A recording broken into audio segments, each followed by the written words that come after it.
Hey guys, what's going on? Welcome to another video. Hope you guys are doing well today. In this video, we're back with another Week of Warrior episode, and working towards my goal currently, as we discussed in previous videos. Obviously, one thing that I really wanted to kind of achieve this week was getting as many keys done on the Warrior as possible. Try and hopefully get everything timed at least with a tyrannical score. Um, and I'm currently missing two. So I'm currently missing Temple and I'm missing Azure Vault.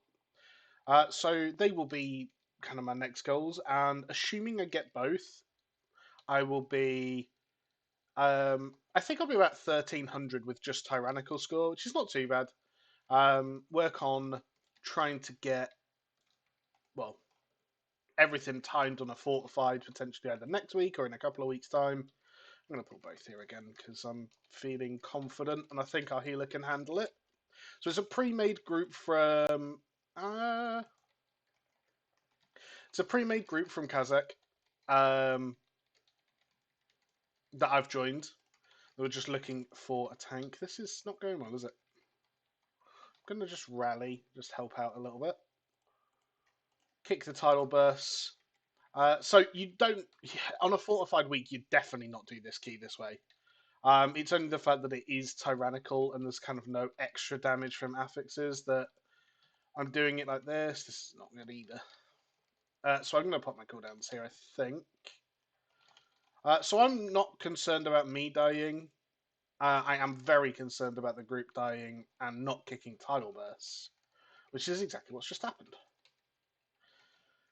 So we're going to just continue pumping in Ignore Pains at the moment, and I'm going to have to kick that one.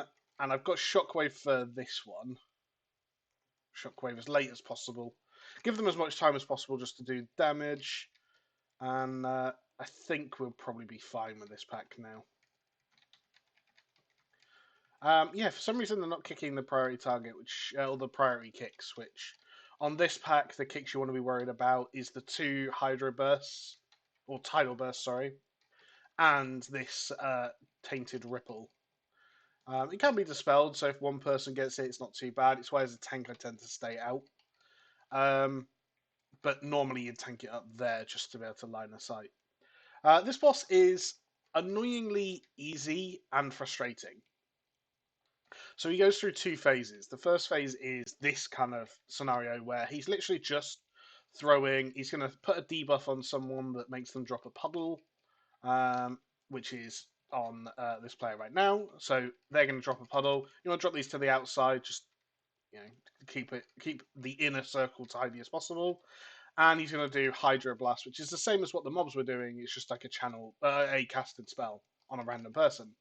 He's then going to go into this wash away phase, and during the wash away phase, he's going to do this beam that it probably will always kill you. Like I'm pretty sure on low keys you might just survive, but it's just imagine that it's always going to kill you is probably the best thing to do. During like the entire counter, this water can pulse as well, which makes things a little bit more interesting. So if I just stand here, I'm not taking any damage. However, when the water pulses, it will knock you in the air and do a significant amount of damage as well.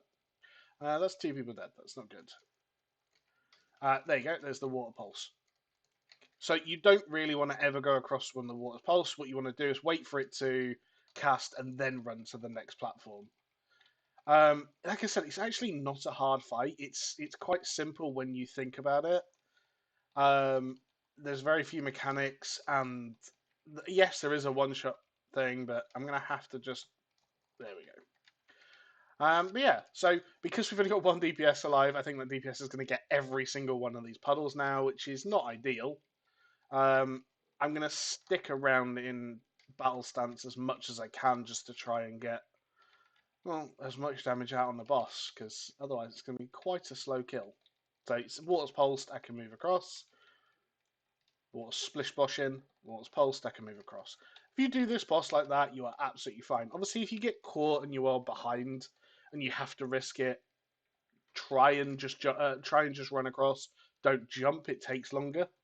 Um, you just got to try and run across and hope for the best, really. The Hydro Lancers, if they're cast on random people, you can interrupt them. If you cast on your tank, I probably wouldn't bother. Especially if your tank is like a DK or warrior where they can spell reflect, things like that. So now he's at 10%. He's going into his little like circle phase. I'm gonna run across here just before the splish splosh. There you go, splish splosh. Let's run across. I'm not going to use my cooldowns. I feel like there wasn't really anything I could have died to at this point. So there was just no need for me to burn my avatar and my Ravager on killing a boss that was pretty much already dead. So get another battle shout out, and yeah. So I mean, in this group at the moment, we are around sort of we got 1 through 94. I'm 389, 388. Not particularly like overgeared, which is nice. It's actually nice doing keys where you don't just stomp through it. But I have to say that has been my experience with most warrior keys so far. Is that again, I've not really done a key yet where I felt like I have to be really, really safe or defensive, or I'm really challenged in ability, really, which is a nice feeling. But I mean, it is one of those things that eventually I'm going to have to start pushing some higher keys. Well, we're just. Oh, I was going to have a look at the affix, but I'm not going to do it while I've got this Shah there because I'm going to make sure that I can kick the interrupts. That'll be fine now. So what is the affixes next week? Bursting explosive. Yikes, that's horrible. I mean, bursting kind of self-regulates. You just don't do really big pulls. You just do the normal size pulls, basically.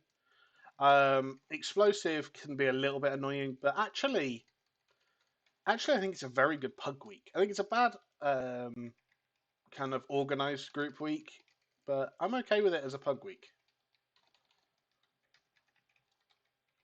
So obviously I've been doing this series now, and I'm going to do some of the videos in between the warrior videos at the moment, or the weekly class videos.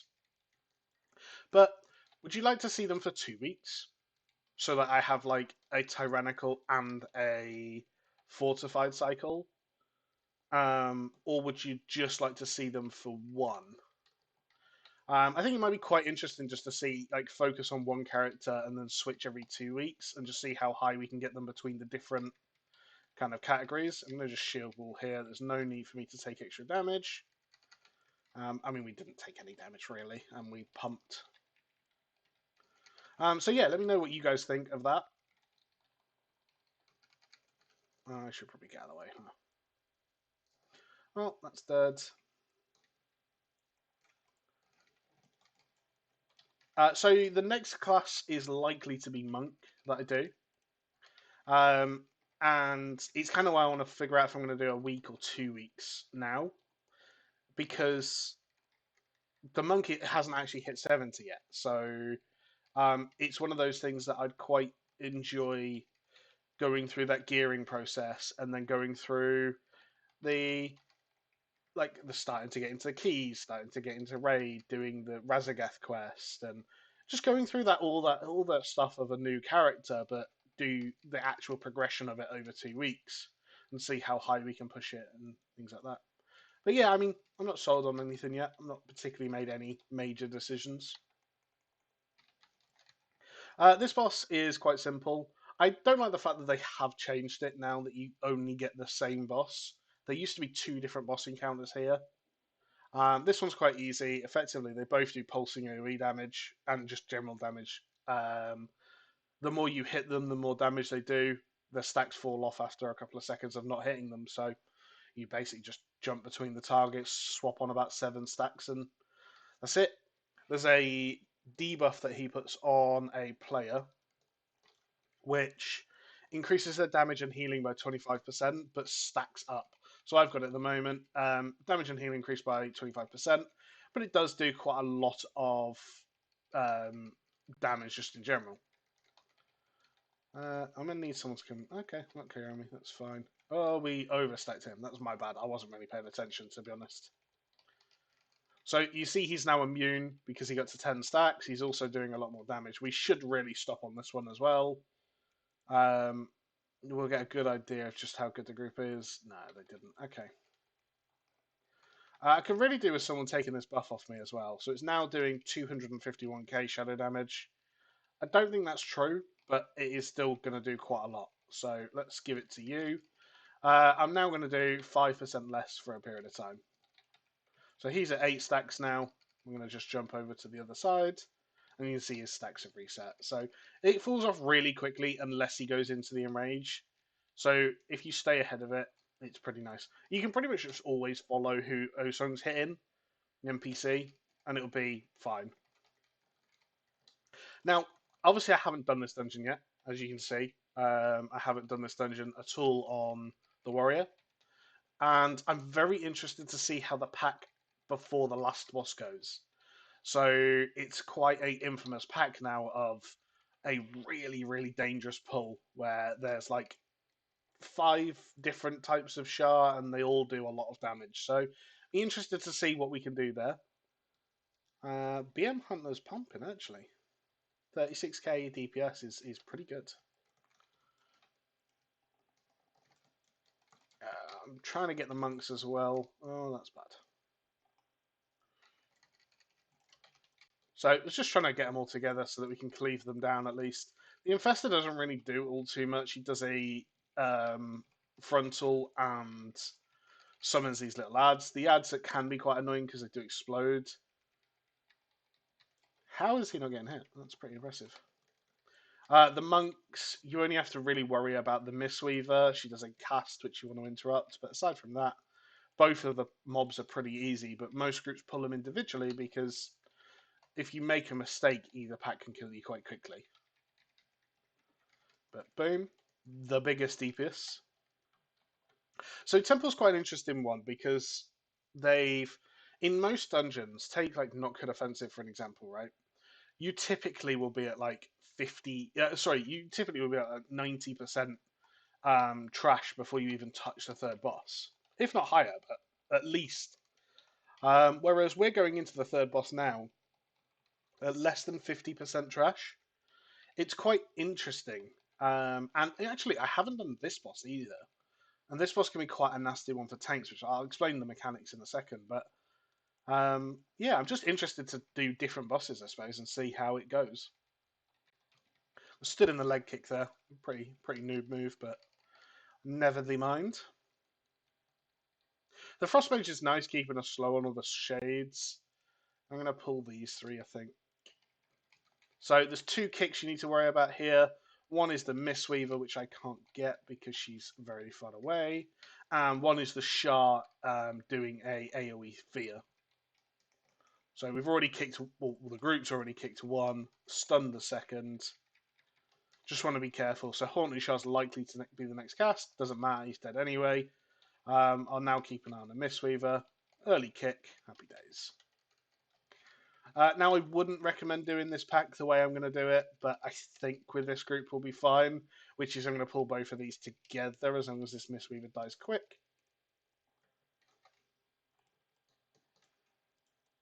Yeah, we did get both. So I was aiming for both. Like I said, as long as you avoid the frontal, this mob isn't too bad. You do want to kill the shark quick. Oof, last minute interrupt. That was a nice little interrupt there. So obviously the ads are going to keep exploding, but once you get through the first set of ads, you can kind of stay on top of it. Do a little AoE stun there. I'm hoping no one's going to die in that tunnel. Looks like the healer is. That's bad. We don't have a res. So I'm a little bit worried in this scenario because, well, both groups have exploding mobs. We're going to go this way. Just because there's less mobs, but I'm not worried about me here. I'm just a little bit worried about the group. But I don't want to have to wait all that time for the healer to come back. So this is one thing I haven't mentioned so far: is you see the little like orbs that seem to spawn. Not these. These are the thundering ones. I will call them if they spawn again. There you go. These. They do a lot of damage and they're quite hard to see at times. So it is something to just be wary of. That like it can be difficult to see them. Healer's back, which is perfect. Just let him get a second just to top people off. I'm expecting a temporal anomaly to come flying through in a second, and boom. So I've used my avatar. Let's just use Ravager as well. I don't think I'm going to have a threat issue on bosses, so I'm just using it to get through trash as quickly as possible, really. I am interested to see what it looks like overall afterwards, my healing done. Have really focused on trying to keep Ignore Pain up just constantly. So I'm going to go and pull this boss over here. I've heard that there's a thing where it's much easier. So I'm just going to attack it or stack it here.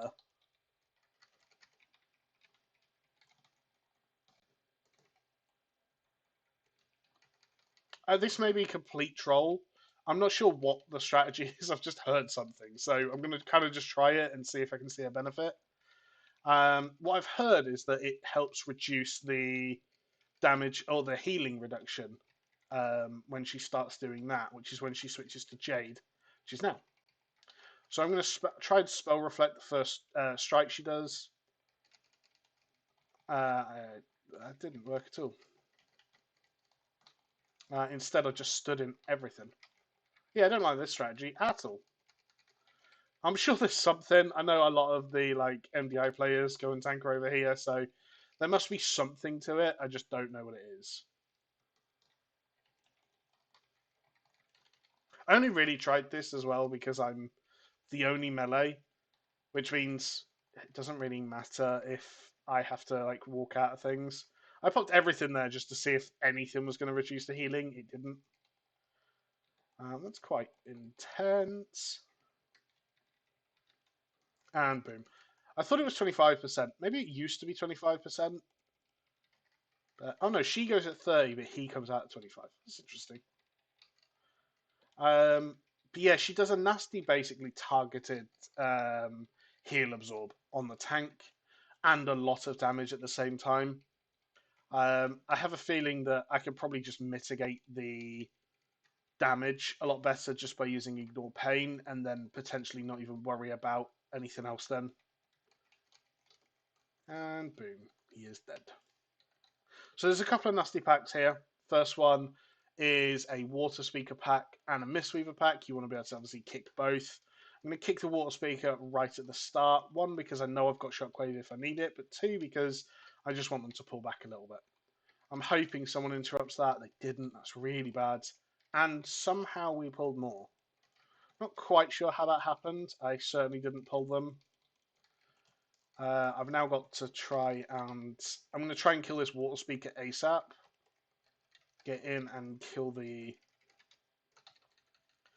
Another tidal burst going off. Not ideal. The problem is I'm a little bit kind of conscious about saying anything in this group because they are a full pre-made group. They're probably sat on comms. You'd expect them to be sat on comms, and if I start saying anything, it just turns into them having a laugh and a joke on comms instead of actually taking it seriously. Potentially, I know I've been guilty of that with my friendship group, so it's certainly a potential. Now, this is one of the first nasty pack in this room where there's two kicks you've got to be wary of. You really don't want to waste kicks here. I'm saving my Shockwave and my Stormbolt for kicks here if I need to. But it looks like they're actually on point in this pack with kicks, which is nice. Get the Defiling Mist. We'll Shockwave this. Now, this next pack is the one I was talking about where it's just quite renowned for murdering people. It's probably a very easy week to deal with it. But we're going to just... I'm actually going to mark one. Like, that's how serious this pack can be. Quite often the Bloodlust pack and things like that. So I'm not going to switch to like defensive stance or anything like that. And I've popped my cooldown. So the goal isn't... The goal's more to just burst through at this point. Make sure we get the kick. And we're kind of casually pulling 100k DPS, which will probably help here. Going to get some adds die in a second, which explode. So we have to be conscious that it's not just us taking damage here; it's actually the raid that gets punched. Now the minions of Doubt do Dark Claw, which is like a tank buster, basically, and does a considerable amount of damage. I'm hoping I can put markers down. I can. So I've put a marker down. This is the marker that we're going to use for stacking on the boss. So as we start moving into the last phase, I'm hoping we're all going to go stack on blue. And we look at the wall. The reason for that is all of our ads will be stacked together then, and it just makes it for a much more pleasant experience, makes it a lot easier. Not that the ads are really what's going to kill you on this boss. There is a magic debuff that he casts on people, which is, yeah, that was horribly done, unfortunately, but never mind. So I'm going to get a stun on as many as possible. It is really just about trying to kill them. If they get to 100 energy, they heal the boss, and you obviously never want that to happen. You use CC and just AoE burst just to get them down quickly. But yeah, so during the normal phase, this phase, there is a magic debuff that's gone out, as you can see over here. It goes on 2 people at a time. It's magic dispellable, but obviously if you've only got 1 dispel or a long cooldown on your dispel, you're not going to be able to clear both. The first week that we did this on a tyrannical key, we had to bring. I played my warlock and I had to play imp to basically be able to dispel people. It was not ideal.